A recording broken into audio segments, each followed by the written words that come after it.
Welcome back to my channel. നമ്മുടെ ഇന്നത്തെ class loss of പ്രോഫിറ്റിനെ കുറിച്ചാണ്, അല്ലെങ്കിൽ കോൺസിക്വൽ പോളിസിനെ കുറിച്ചാണ്.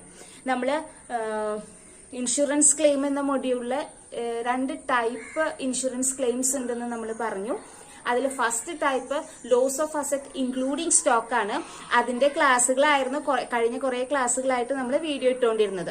ഇന്നത്തേത് ലോസ് ഓഫ് പ്രോഫിറ്റ് അല്ലെങ്കിൽ കോൺസിക്വൽ പോളിസിനെ കുറിച്ചുള്ള ക്ലാസ് ആണ് എന്നുള്ളത്. അപ്പൊ അത് കാണാത്തവരുണ്ടെങ്കിൽ ആദ്യത്തെ type loss of asset including stock കാണാത്തവരുണ്ടെങ്കിൽ അത് കണ്ടു മനസ്സിലാക്കൂ കേട്ടോ. അപ്പൊ ഇന്നത്തെ ക്ലാസ് നമ്മൾ സെക്കൻഡ് ടൈപ്പായ ഇൻഷുറൻസ് ക്ലെയിമിൽ സെക്കൻഡ് ടൈപ്പായ ലോസ് ഓഫ് പ്രോഫിറ്റ് അല്ലെങ്കിൽ കോൺസിക്വൽ പോളിസിയാണ്.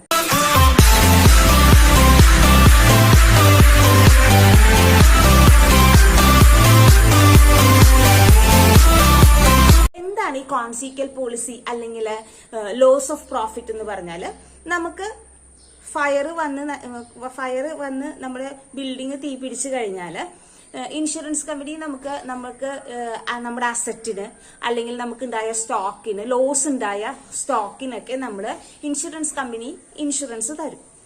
പക്ഷേ അത് മാത്രമേ ഉള്ള ഒരു ബിസിനസിനെ സംബന്ധിച്ച് ഉണ്ടാവുന്ന തീ കത്തിയാൽ ഉണ്ടാവുന്ന നഷ്ടം ഒരിക്കലും അല്ല. അത് കഴിഞ്ഞിട്ട് ഈ തീ കത്തി നശിച്ചാല് ഇതൊക്കെ ഇൻഷുറൻസ് കമ്പനി ക്ലെയിം ആയിട്ട് നമുക്ക് തരും. പക്ഷെ അത് കഴിഞ്ഞാലും കുറച്ചു നാളത്തേക്ക് പഴയതുപോലെ തന്നെ ബിസിനസ് റൺ ചെയ്യാൻ ബുദ്ധിമുട്ടായിരിക്കും അല്ലെ.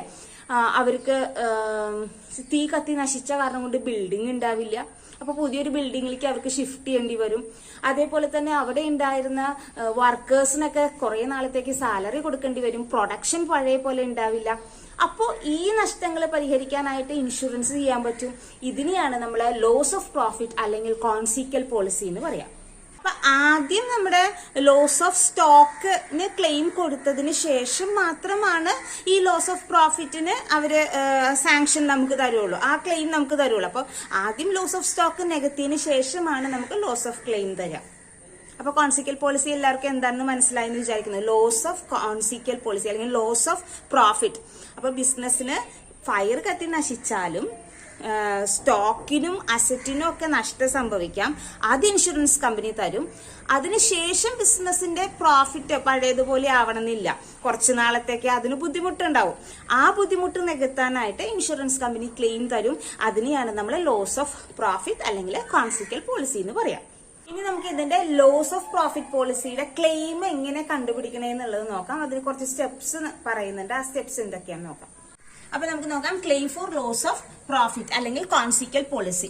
സ്റ്റെപ്പ് 1 ആദ്യം നമ്മൾ എന്താ കണ്ടുപിടിക്കുക, ഇൻഡിമിനിറ്റി പീരീഡ് എന്താണെന്ന് കണ്ടുപിടിക്കണം. ഇൻഡിമിനിറ്റി പീരീഡ് കണ്ടുപിടിക്കുന്നത് ക്വസ്റ്റ്യനിൽ ഒന്നില്ലെങ്കിൽ ഡയറക്റ്റ് ആയിട്ട് ആ പീരീഡ് തന്നിട്ടുണ്ടാവും, അല്ലെങ്കിൽ period specified in the policy or actual period of dislocation which ever is lower. ഇതിൽ ഏതാണോ ചെറിയ ഡേറ്റ്, കുറച്ച് പീരീഡ് ഉള്ളത്, ആ പീരീഡിലാണ് നമ്മൾ ഇൻഡിമിനിറ്റി പീരീഡ് എന്ന് പറയാം. എന്താണ് period specified in the policy or actual period of dislocation which ever is lower. അപ്പൊ ഇൻഡിമിനിറ്റി പീരീഡ് കണ്ടുപിടിക്കുക എന്നുള്ളതാണ് നമ്മുടെ ഫസ്റ്റത്തെ സ്റ്റെപ്പ്. ഇനി നമ്മുടെ second step gross profit ratio calculate ചെയ്യുക എന്നുള്ളതാണ്. ഗ്രോസ് പ്രോഫിറ്റ് റേഷ്യോ കാൽക്കുലേറ്റ് ചെയ്യുന്ന formula net profit plus insured standing charges divided by sales for the financial year preceding the financial year. എന്താണ് പറയുന്നത്? Net profit. Gross profit ratio calculate ചെയ്യാൻ ആദ്യം നമുക്ക് net പ്രോഫിറ്റിന്റെ കൂടെ insured standing charges insured standing charges add ചെയ്യുക. അതേപോലെ തന്നെ divided by sales for the financial year preceding the financial year. ഇത് ചെയ്യുമ്പോൾ നമുക്ക് ഗ്രോസ് പ്രോഫിറ്റ് റേഷ്യോ കിട്ടും. ഇതാണ് സെക്കൻഡ് സ്റ്റെപ്പ്. ഫസ്റ്റ് സ്റ്റെപ്പ് എന്തായിരുന്നു? ഇൻഡിമിനിറ്റി പീരീഡ് കാൽക്കുലേറ്റ് ചെയ്യുക എന്നുള്ളത്. Second step gross profit ratio calculate ചെയ്യുക. നമ്മുടെ third step short sales calculate ചെയ്യുക. ഷോർട്ട് സെയിൽസിന്റെ പീരീഡ് എന്ന് പറഞ്ഞാൽ it is the difference between standard turnover and actual turnover of indemnity period.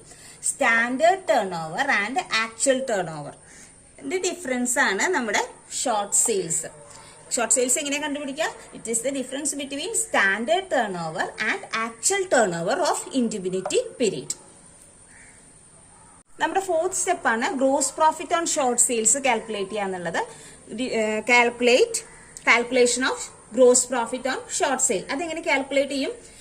Gross profit on short sale is equal to short sales into gross profit. ഇനി നമുക്ക് fifth step എന്താന്ന് നോക്കാം. Allowable expenses എന്താണെന്നുള്ളത് നമുക്ക് കണ്ടുപിടിക്കണം. എങ്ങനെയാണ് allowable expenses കണ്ടുപിടിക്കുക? 3 കാര്യങ്ങൾ പറഞ്ഞിട്ടുണ്ട്. ഈ 3 കാര്യങ്ങളിൽ ഏറ്റവും ലീസ്റ്റ് ആയിട്ടുള്ളതാണ് നമ്മുടെ allowable expenses.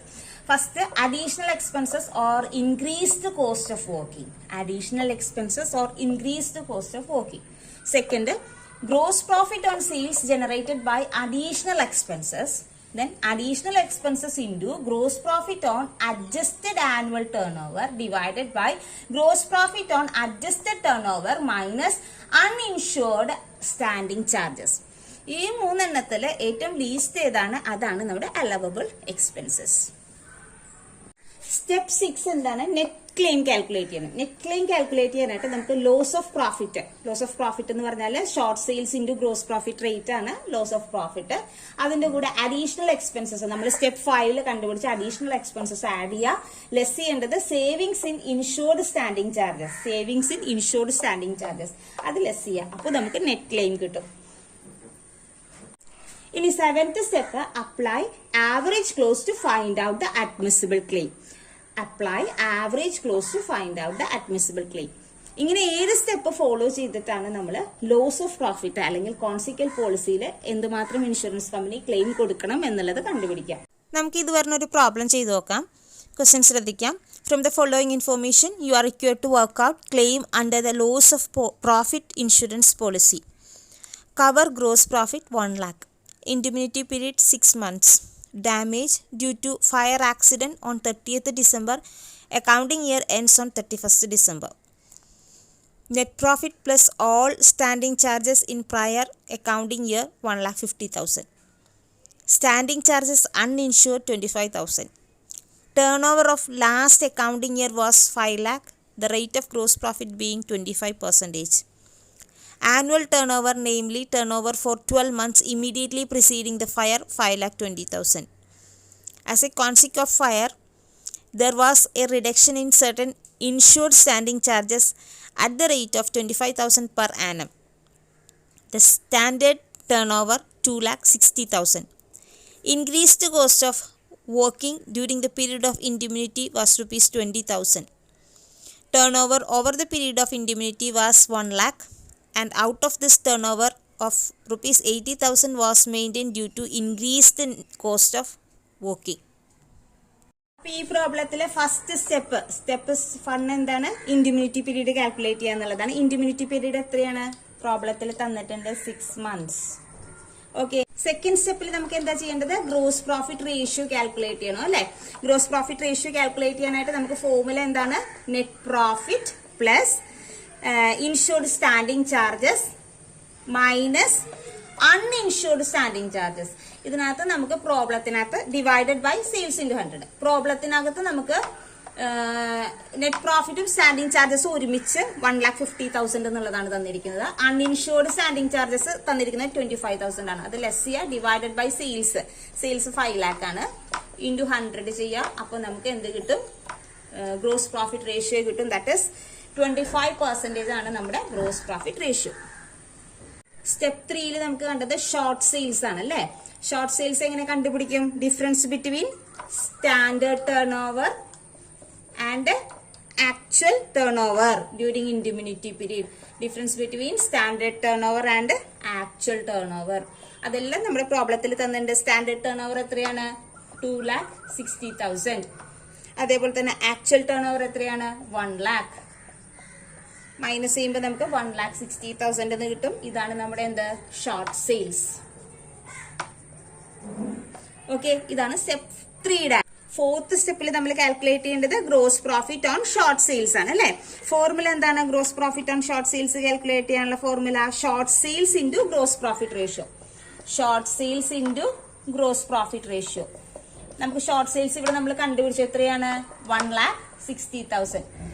Gross profit ratio എത്രയാണ്? 25% ഇൻറ്റു 25% ചെയ്യുക. അപ്പൊ നമുക്ക് എന്ത് കിട്ടും? Gross profit on short sales കിട്ടും. That is 40,000. 5th സ്റ്റെപ്പിൽ എന്താ ചെയ്യേണ്ടത്? അലവബിൾ എക്സ്പെൻസ് കണ്ടുപിടിക്കണം അല്ലെ? നമുക്ക് അലവബിൾ എക്സ്പെൻസ് കണ്ടുപിടിക്കണം. അതിൽ 3 കാര്യത്തിൽ ലീസ്റ്റ് ഓഫ് ദ ഫോളോയിങ് ആണ് നമുക്ക് എടുക്കേണ്ടത് അല്ലെ? ഏതൊക്കെയാണ് 3 കാര്യങ്ങൾ? First one, increased cost of working. Increased cost of working നമുക്ക് പ്രോബ്ലത്തിൽ തന്നിട്ടുണ്ട്. That is additional expenses incurred ആണ് എന്ത് ഇൻക്രീസ്ഡ് കോസ്റ്റ് ഓഫ് വർക്കിംഗ്. അത് തന്നിട്ടുണ്ട് പ്രോബ്ലത്തിൽ 20,000. രണ്ടാമത്തേത് എന്താണ് point? Gross profit on additional sales generated by increased cost of working. Gross profit on gross profit ratio എത്രയാണ്? 25% ആണ്. ഇനി additional sales generated by increased cost of working എത്രയാണ്? നമുക്ക് ക്വസ്റ്റ്യനിൽ പോയിന്റ് നമ്പർ 11 തന്നിട്ടുണ്ട് 80,000 ആണ്. അപ്പോൾ ഈ 80,000ന്റെ 25% കാൽക്കുലേറ്റ് ചെയ്യുക. അതാണ് എന്ത്? ഗ്രോസ് profit on additional sales generated by increased cost of വർക്കിംഗ്. അതിന്റെ ആൻസർ നമുക്ക് 20,000 തന്നെ കിട്ടും. 80,000 ഇൻറ്റു 25% ചെയ്യുമ്പോൾ 20,000 തന്നെ വരും. ദെൻ മൂന്നാമത്തെ സ്റ്റെപ്പ് എന്താണ്? Additional expenses into gross profit on adjusted turnover divided by gross profit on adjusted turnover plus uninsured standing charges. നമ്മുടെ അഡീഷണൽ എക്സ്പെൻസസ് എത്രയാണ്? 20,000 ആണ്. പ്രോബ്ലത്തിൽ തന്നിട്ടുണ്ട് 20,000 ആണ്. ഇനി gross profit on adjusted annual turnover. Gross profit on adjusted annual turnover that is 7th പോയിന്റിൽ നമുക്ക് തന്നിട്ടുണ്ട് 5,20,000ന്റെ 25% നമ്മൾ കാൽക്കുലേറ്റ് ചെയ്യണം. 25% ആണ് ഗ്രോസ് പ്രോഫിറ്റ് ആണ് അല്ലെ? ഗ്രോസ് പ്രോഫിറ്റിന്റെ റേഷ്യോ ആണ്. അപ്പൊ gross profit on adjusted annual turn over എന്ന് പറഞ്ഞാല് gross profit on adjusted annual turn over എന്ന് പറഞ്ഞാല്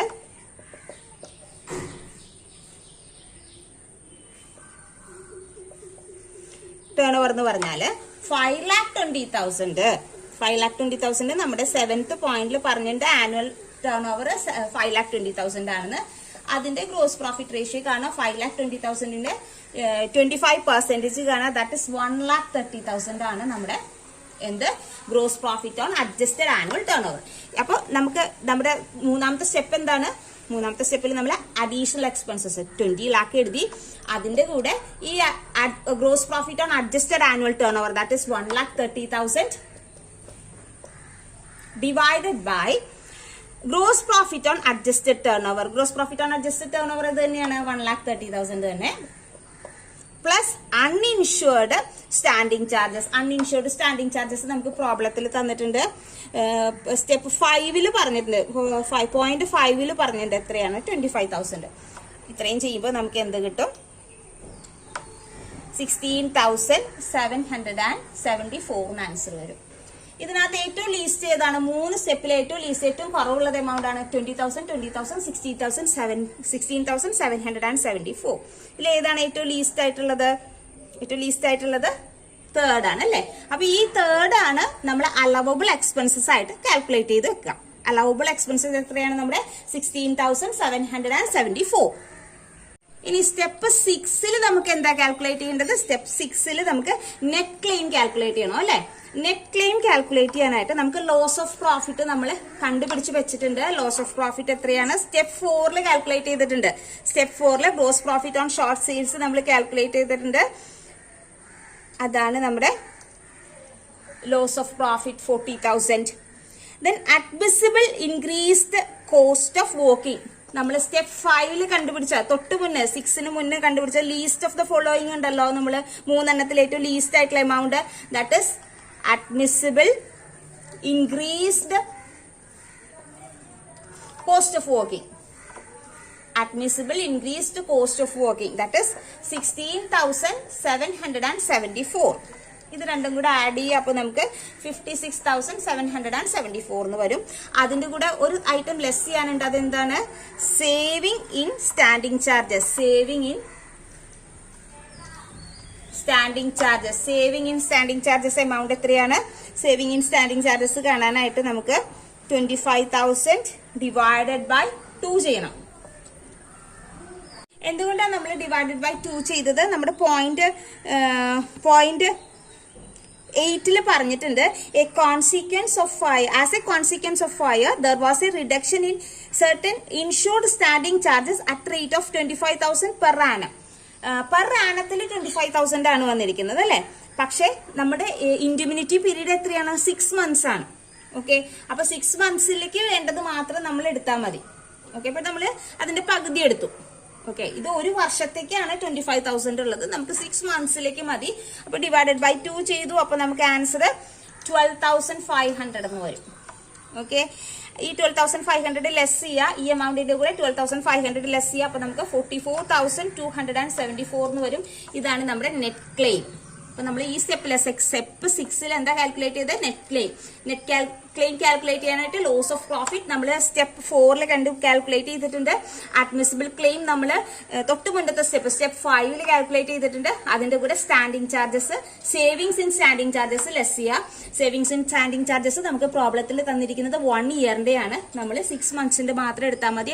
ഇൻഡിമിനിറ്റി പീരീഡ് 6 മന്ത്സ് ആണ്, അതുകൊണ്ട് 6 മന്ത്സിന്റെ എടുത്താൽ മതി. അപ്പൊ 12,500 ലെസ് ചെയ്യുക. അപ്പൊ 44,274 ആണ് നമ്മുടെ നെറ്റ് ക്ലെയിം. നെക്സ്റ്റ് സ്റ്റെപ്പ് നമുക്ക് 7th സ്റ്റെപ്പ് എന്താ കാൽക്കുലേറ്റ് ചെയ്യേണ്ടത്? അഡ്മിസിബിൾ ക്ലെയിം ആണ് കാൽക്കുലേറ്റ് ചെയ്യേണ്ടത്. അഡ്മിസിബിൾ ക്ലെയിം കാൽക്കുലേറ്റ് ചെയ്യുന്നതിന് മുന്നേ നമ്മൾ ഒരു കാര്യം നോക്കണം. എന്താണ്? ആവറേജ് ക്ലോസ് അപ്ലൈ ചെയ്യണമെങ്കിൽ നമുക്ക് gross profit on adjusted annual turn over നമ്മൾ കാൽക്കുലേറ്റ് ചെയ്തിട്ടുണ്ട് 1,30,000 എന്ന്. ഈ 1,30,000-നേക്കാളും കുറവാണോ നമ്മുടെ പോളിസി വാല്യൂ എന്ന് നോക്കുക. നമ്മുടെ പോളിസി വാല്യൂ എത്രയാണ്? 1 lakh ആണ്. അപ്പോ പോളിസി വാല്യൂ കുറവാണ് അല്ലെ? അങ്ങനെയാണെങ്കിൽ മാത്രമേ നമുക്ക് അഡ്മിസിബിൾ ക്ലെയിം അപ്ലൈ ചെയ്യാൻ പാടുള്ളൂ. അപ്പൊ പോളിസി വാല്യൂ ആണ് നമ്മുടെ 1 lakh.